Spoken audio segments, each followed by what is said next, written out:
Hello everyone. बच्चों, पिछले video में हम लोगों ने परिवार के उत्तम स्वास्थ्य के उपाय इस चैप्टर में खाद्य मिलावट के बारे में कुछ जानकारियाँ हासिल की और इसी चैप्टर को आगे बढ़ाते हुए हम लोग भोज्य पदार्थों में कुछ सामान्य मिलावटी पदार्थ, इसमें भी हम लोगों ने जैसे अनाज और दालें, दूध और दूध से बनी वस्तुएं, वसा और तेल, इन सबों में किन किन चीज़ों की मिलावट की जाती है, इसकी विस्तृत जानकारी प्राप्त की। आइए आगे देखते हैं हम लोग। मसाले में किन किन चीज़ों का मिलावट किया जाता है। मसाले अक्सर मिलावट युक्त पाए जाते हैं, जिसका मुख्य कारण है इनका महंगा होना और इनमें आसानी से मिलावट कर सकना।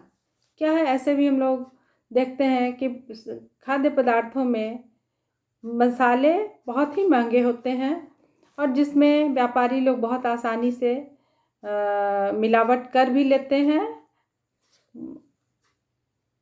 इनमें तिनके, मिट्टी, पत्थर, घटिया किस्म के कुछ खराब हुए या पुराने मसाले का प्रयोग मिलावट में कर देते हैं। मसालों में निम्नलिखित ढंग से मिलावट की जाती है, जैसे पीसी लाल मिर्च में ईंट का पाउडर या रंगा हुआ बुरादा मिला देना। उसी तरह से हल्दी के रंगों को निखारने के लिए लेड क्रोमेट या मेटानिल येलो रंग का प्रयोग किया जाता है। पीसी हल्दी में मैदा, पीसा चावल या पीसी दालों को रंग देकर या पीली मिट्टी मिलाई जाती है। हल्दी में भी मैदा और दालों का प्रयोग पीसकर मिला दिया जाता है। साबुत काली मिर्च में पपीते का बीज मिलाया जाता है, क्योंकि काली मिर्च जो है पपीते की बीज की तरह देखने में होती है। फफूंदी की वृद्धि को रोकने के लिए काली मिर्च पर खनिज तेल का लेप लगा दिया जाता है। दालचीनी में दूसरे पेड़ों की छाल भी मिलाई। दालचीनी क्या होता है, लकड़ी की तरह रहता है, लेकिन इसमें क्या होता है, किसी भी पेड़ के छालों को बहुत बारीकी से छील कर दालचीनी का रूप दे दिया जाता है और उसकी मिलावट कर दी जाती है। प्रायः तेजपात की कड़ी छाल की भी मिलावट की जाती है। हींग में उससे मिलते जुलते रेसिन्स मिलाए जाते हैं अथवा राल या गोंद की भी मिलावट कर दी जाती है। केसर में आमतौर पर कागज व पटसन के बारीक तंतुओं या अन्य पौधों के मिलते जुलते भागों को मिलाया जाता है। केसर भी धागे की तरह होता है, पतला पतला सा, तो उसमें इन सब चीज़ों का प्रयोग किया जाता है। मेथी और सौंफ में दालों की फटकन मिला दी जाती है। नमक में मिट्टी, पत्थर आदि भी पीसकर मिला दिए जाते हैं। और हम लोग देखते हैं जैसे घी में वनस्पति घी, चर्बी या मार्जरीन का मिश्रण मिलाया जाता है। वनस्पति घी में वैसलीन, चर्बी या मशीनों में काम आने वाले तेलों का भी प्रयोग किया जाता है। फिर तेल जो ऑयल है, उसमें भिन्न भिन्न प्रकार के तेलों का मिश्रण, पेट्रोलियम से बने तेलों का मिश्रण, रासायनिक घोलों का मिश्रण, सरसों के तेल में आर्जिमोन के दानों का मिश्रण की मिलावट की जाती है। फिर है मक्खन में चर्बी, घी से पीसे पत्थर, मार्जरीन या बिनौले मिला दिए जाते हैं। घी, मक्खन से अधिक छाछ का भी अवशेष मिला दिया जाता है। पिसा हुआ धनिया में ये लकड़ी का जो बुरादा होता है वो मिला दिया जाता है। चावल के भूसे, घोड़े की लीद, उसके बाद पीसी मिर्च, इसमें जैसे हम लोगों ने देखा कि ईंटे का बुरादा या ये चिरमी का पाउडर, सूखे बेर के छिलके, ये सब मिला दिए जाते हैं। चाय पत्ती में हल्की किस्म की पत्तियां, काम में लाई गई पत्तियां, लकड़ी का बुरादा, चमड़े की कतरन, मिट्टी का मिश्रण, लोहे का बुरादा, ये सब मिला दिया जाता है। कॉफ़ी में चिकोड़ी का मिश्रण, की मिलावट की जाती है। मिठाइयों में चर्चित रंगों का प्रयोग, शक्कर की जगह सैकरीन का प्रयोग किया जाता है। जीरा में कच्ची फुलवाद के बीजों का मिश्रण मिलाया जाता है या फिर रेत भी मिला दिए जाते हैं। केसर में पीले रंग के कतरन, पीले रंगों की मूंज की कतरन का मिलावट होता है। मक्के के रेशों का भी कतरन इसमें मिला दिया जाता है। तो इस तरह से हम लोग देखते हैं कि विभिन्न खाद्य पदार्थों में कई तरह के मिलावट किए जाते हैं और जिसमें बहुत सारे हानिकारक चीज़ों को भी मिला दिया जाता है। उसके बाद हम लोग देखते हैं चीनी, गुड़ और शहद, इन तीनों चीज़ों में किस चीज़ की मिलावट की जाती है।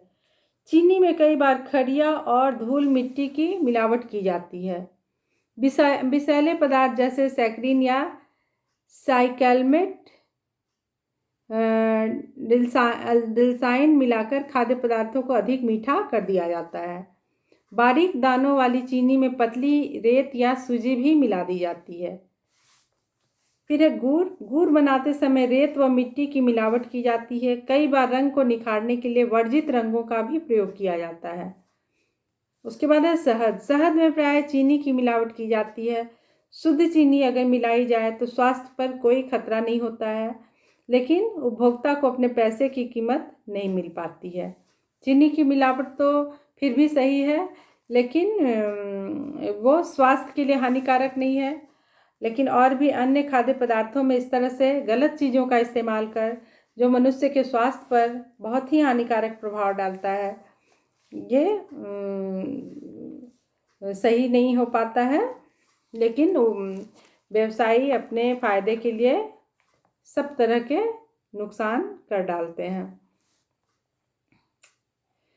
आगे हम लोग देखते हैं खाद्य पदार्थों में कुछ मिलावटी पदार्थों से उत्पन्न स्वास्थ्य संकट। क्या होता है जब खाद्य पदार्थ में कुछ ऐसे पदार्थों की मिलावट कर दी जाती है जिससे मनुष्य के जीवन संकट में पड़ जाते हैं, परेशानियों में पड़ जाते हैं। तो आइए देखते हैं। सबसे पहला इसका है केसरी दाल। केसरी दाल की अन्य दालों में मिलावट की जाती है। साबुत दालें जैसे काली मसूर की दाल, काला चना आदि में साबुत केसरी दाल मिलाई जाती है। चने और अरहर की दाल में दली हुई केसरी दाल भी मिला दी जाती है और पीसी केसरी दाल प्राय बेसन में मिला दी जाती है। अरहर और चने के दाल में केसरी दाल का मिलावट किया जाता है। ये स्वास्थ्य के लिए बहुत ही हानिकारक है।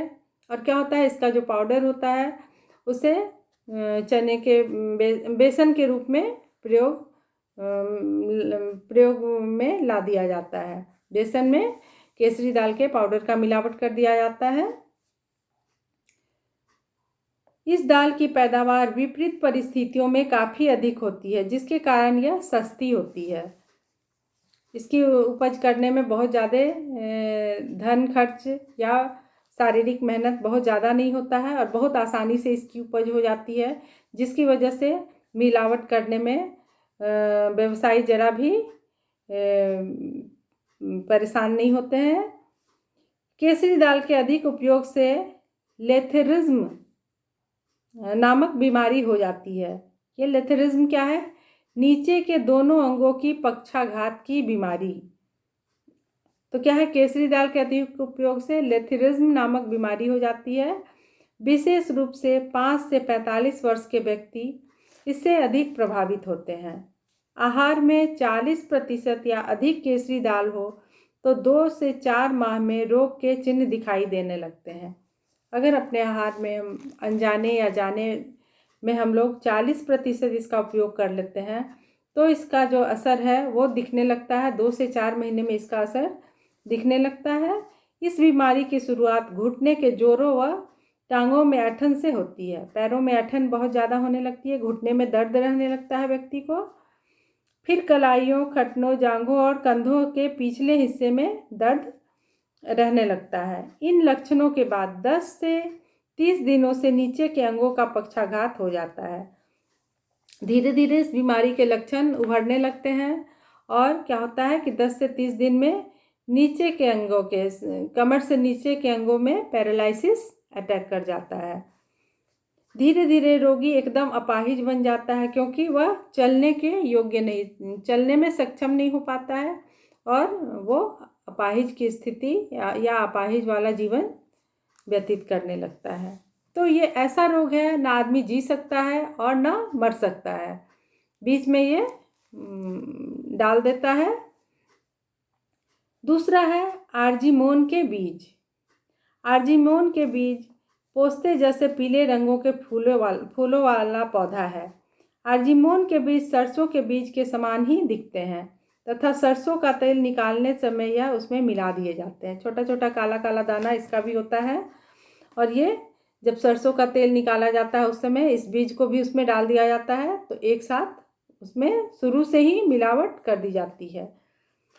इनका तेल बहुत ही विषैला होता है तथा इसे खाने वाले की आंखों की ज्योति चली जाती है। इससे एपिडेमिक ड्रोप्सी नामक रोग हो सकता है। ड्रोप्सी एक ऐसी बीमारी है जिससे शरीर के ऊतकों व कैविटीज़ में पानी जैसा तरल पदार्थ जमा हो जाता है, जिसकी वजह से शरीर में सूजन आ जाती है। व्यक्ति का शरीर जो है वो फूलने लगता है, स्वेलिंग आ जाता है पूरे शरीर में। इस बीमारी की शुरुआत पेट व आंत की गड़बड़ी से होती है। साथ ही अनियमित बुखार और शरीर के खुले रहने वाले अंगों की त्वचा पर इसका असर दिखता है। रोग की तीव्रता के साथ यकृत बढ़ जाता है और ग्लूकोमा के कारण आंखों की रोशनी भी चली जाती है। इस बीमारी से व्यक्ति की मृत्यु भी हो सकती है। तो सोचिए कि ये आर्जीमोन के जो बीज हैं वो व्यक्ति के लिए कितना हानिकारक है, लेकिन इसे भी सरसों के तेल में इसका भी मिलावट कर दिया जाता है, ये जानते हुए कि ये एक जानलेवा बीज है फिर भी। उसके बाद तीसरा है मेटानिल येलो। मेटानिल येलो एक ऐसा खनिज रंग है जिसके प्रयोग की अनुमति नहीं दी जाती है, जिसका प्रयोग खाद्य पदार्थों में अन्य खनिज रंगों के अलावा बहुतायत से होता है, बहुत ज़्यादा मात्रा में होता है। इसका प्रयोग दालों, मसालों, मिठाइयों, लड्डू, जलेबी, कराची हलवे जो भी है तथा बोतल बंद पेय पदार्थों में प्रयोग में लाया जाता है। ये मेटानिल पीला ये एक तरह का रंग है। मेटानिल येलो जनांग पर असर करता है तथा इसके कारण बाझपन की स्थिति भी उत्पन्न हो जाती है। इसके अधिक उपयोग से कैंसर हो जाता है। अस्थियां, नेत्रों, चर्म, फेफड़ों के लिए भी यह हानिकारक है।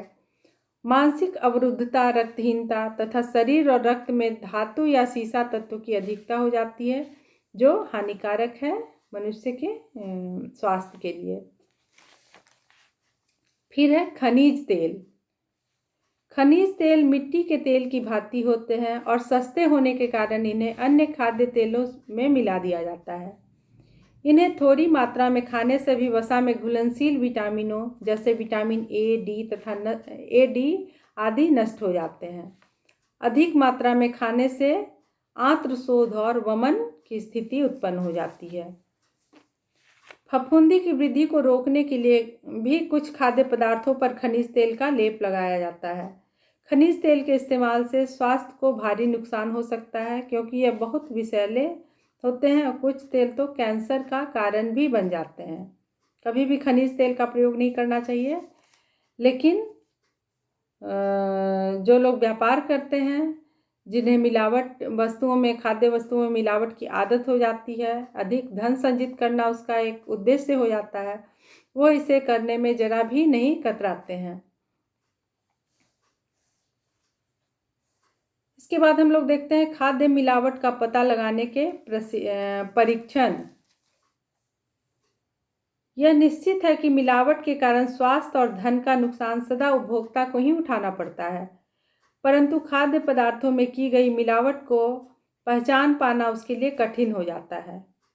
कुछ साधारण परीक्षणों द्वारा खाद्य पदार्थों में की गई मिलावटों का आसानी से पता लगाया जा सकता है। जैसे कि हम लोगों ने देखा कि हल्दी, चीनी, गुड़, गोल मिर्च, नमक, हींग, इन सबों में मिलावट के बारे में जाना। तो खाद्य मिलावट से बचने के उपाय।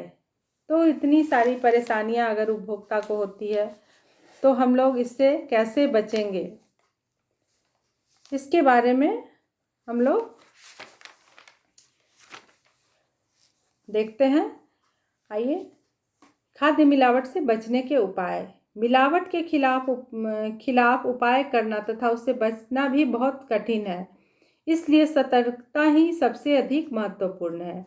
यदि आप थोड़ा सा ध्यान दें तथा पर्याप्त सावधानियां बरतें तो खुद को मिलावट से होने वाले नुकसान से बचा सकते हैं। हम लोग इसमें थोड़ा सा जागरूक हो जाए, एक ग्राहक अगर जागरूक हो जाता है तो वो आसानी से इन सब परेशानियों से बच सकता है।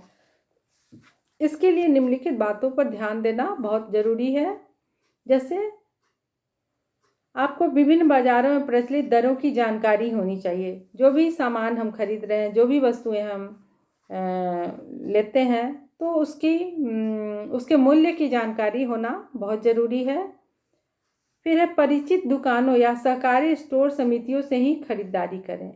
ऐसे दुकान से अपनी खरीदारी कीजिए जिसे हम लोग पहले से जानते हों, या फिर सहकारी स्टोर या समितियां बनाई गई है, उससे हम लोग आसानी से वस्तुओं को खरीद सकते हैं। उसके बाद एक बात बहुत ज़रूरी है कि हम लोग ट्रेडमार्क या मानकीकरण चिन्ह देखकर ही वस्तु की खरीदारी करें। जैसे ISI, एक मार्क, FPO जैसे चिन्ह देखकर ही वस्तुएं खरीदें। यह चिन्ह लगा होना ही उस माल की श्रेष्ठता और निर्धारित गुणवत्ता की गारंटी देता है। क्या है ये जो चिन्ह है, शुद्धता की गारंटी देता है। इसलिए कोशिश करें कि हम लोग जब भी सामान खरीदें तो इनमें से इन चिन्हों को ज़रूर देख लें। जैसे बिजली का उपकरण है तो उसमें मैक्सिमम ISI मार्क होता है। एक मार्क जो है वो खाद्य पदार्थों से संबंधित चीज़ों में होता है, कृषि से संबंधित चीज़ों में होता है, चीज़ों में एक मार्क लगा होता है। और ISI है जैसे सौंदर्य प्रसाधन हो गया, बिजली के उपकरण हो गए, कुछ खाद्य सामग्री है उनमें भी ISI मार्क लगे होते हैं। फिर है अधिकतर पैकेट बंद खाद्य पदार्थ ही खरीदें। विशेष तौर से तेल व मसाले कभी खुले न खरीदें, क्योंकि व्यापारी के लिए बंद खाद्य सामग्री की सील तोड़ना और उससे घटिया माल मिलाना बहुत कठिन होता है। कोई भी चीज़ पैक है तो उसको खोलना एक व्यापारी के लिए भी बहुत बड़ा रिस्क हो जाता है। तो कोशिश यही होनी चाहिए कि जो भी सामग्री हम लोग खरीदारी करें वो बिल्कुल पैक हो। डिब्बा बंद औषधियाँ वही खरीदनी चाहिए जिन पर स्पष्ट लेबल हो, जिसमें उनकी संख्या, तौल, वजन आदि पूर्ण विवरण अंकित हो और सही हो, ताकि उपभोक्ता जान सके कि वह क्या खरीद रहा है। हम लोग उस डिब्बाबंद पैक ज़रूर देखें और उसकी सारी जानकारी, उसमें बहुत सारी जानकारी दी रहती है, लेबल लगा रहता है, उसको अच्छे से पढ़ें। डिब्बे को देख लें कि वो ज़्यादा पुराना तो नहीं है, बहुत पचका हुआ या बहुत दिन का रखा हुआ तो नहीं है। उसकी एक्सपायरी डेट, उसके मैन्युफैक्चर डेट को अवश्य देखें। आहारों को देखने में सुंदर बनाने के लिए स्वाभाविक रंग वाले पदार्थों का उपयोग करना चाहिए। कृत्रिम रंग वाले चावल, दाल, मिठाई व मसाले नहीं खरीदने चाहिए। उसके बाद है उपभोक्ता को अपने माल की सूचना देने और बिक्री बढ़ाने के उद्देश्य से निर्माता विज्ञापनों का सहारा लेते हैं। उपभोक्ता को इनके प्रभाव से बचना चाहिए। क्या है, विज्ञापन से बहुत ज़्यादा प्रभावित होने की आवश्यकता नहीं है, इससे बचें, बच्चों को भी बचाएं, क्योंकि बच्चे विज्ञापन से बहुत ज़्यादा प्रभावित होते हैं। तो इन सब चीज़ों का ख्याल रखें। और एक नागरिक होने के नाते हम लोगों का भी कर्तव्य बनता है। जैसे आज प्रत्येक नागरिक के लिए यह भी बहुत ज़रूरी हो गया है कि वह अपने कर्तव्यों को पहचाने और इस बुराई को रोकने में सरकार और कानून की मदद करे।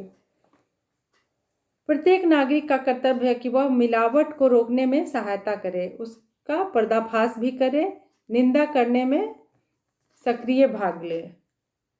मिलावट की खास और निश्चित घटना की जानकारी तुरंत दे, डाक द्वारा या फ़ोन द्वारा संबंधित पते पर इसकी खबर अवश्य दें।